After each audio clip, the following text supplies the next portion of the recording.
Unlike most holy men, Sri Ramakrishna was not satisfied with knowing the truth of his own religion. दूसरे लोगों की तरह वो भी अपने धर्म की सच्चाई को जान कर के सेटिस्फाइड नहीं थे. He desired to have the same understanding of others' religions. वो चाहते थे कि अन्य धर्म क्या कहते हैं उसके बारे में भी उनको जानना था.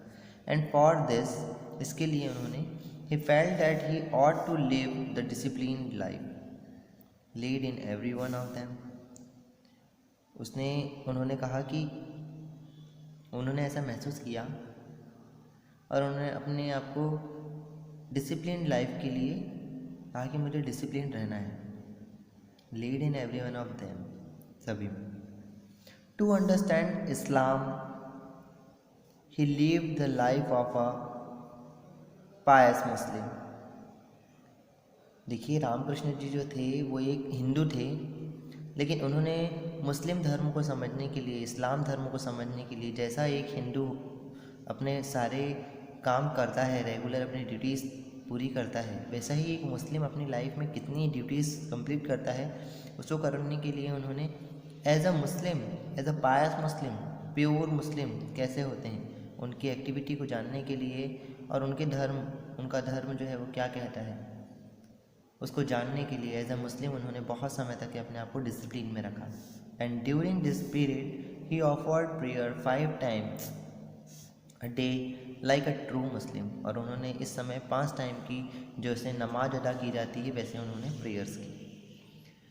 Shri Ramakrishna then lived the discipline life of a Christian and at the end of the period had a vision of Christ. और यहाँ रामकृष्ण जी ने कहा कि मुस्लिम धर्म में कुछ समय रहने के बाद में उन्होंने डिसिप्लिन किया अपने आप को क्रिश्चियन धर्म के लिए भी.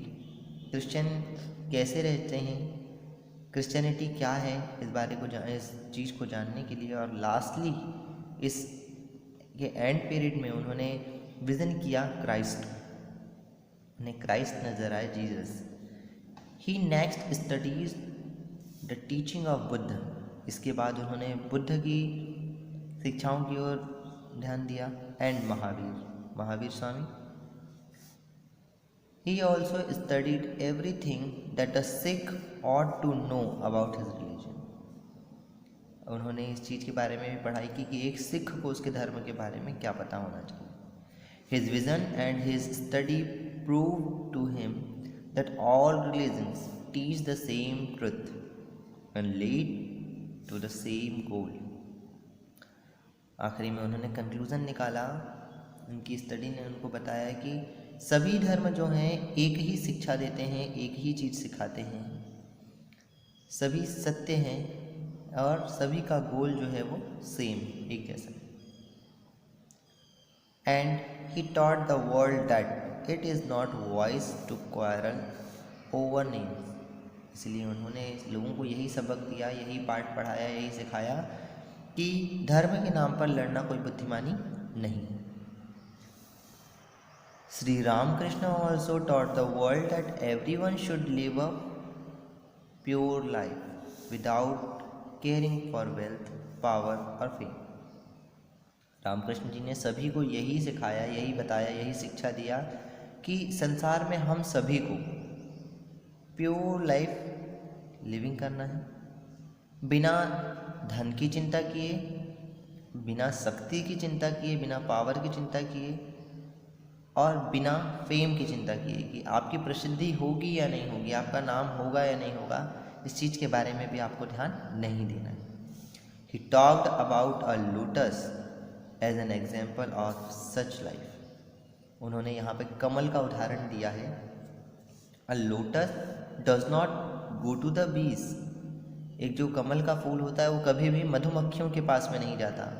But the bees flock round it because it has honey to give. लेकिन जो मधुमक्खियों का झुंड होता है वो इस कमल के फूल के पास में आता है, क्योंकि इस कमल के फूल के पास में उनको देने के लिए परागकण है जिससे वो शहद बना सकते हैं. In the same way, if we lead a pure life and have something to give to the world. अगर हम भी इस तरीके से निस्वार्थ भाव से अपना जीवन जिएंगे और हमारे पास में भी कुछ है जो हम संसार को दे सकते हैं, people will flock round us, तो लोगों का झुंड भी हमारे आसपास होगा। Shri Ramakrishna himself lived such a life and so he attracted a large number of disciples. Ramakrishna ने भी अपने जीवन में ये सारी चीज़ें अपनाई, जिसकी वजह से उनके बहुत सारे अनुयायी और बहुत सारे शिष्य हुए।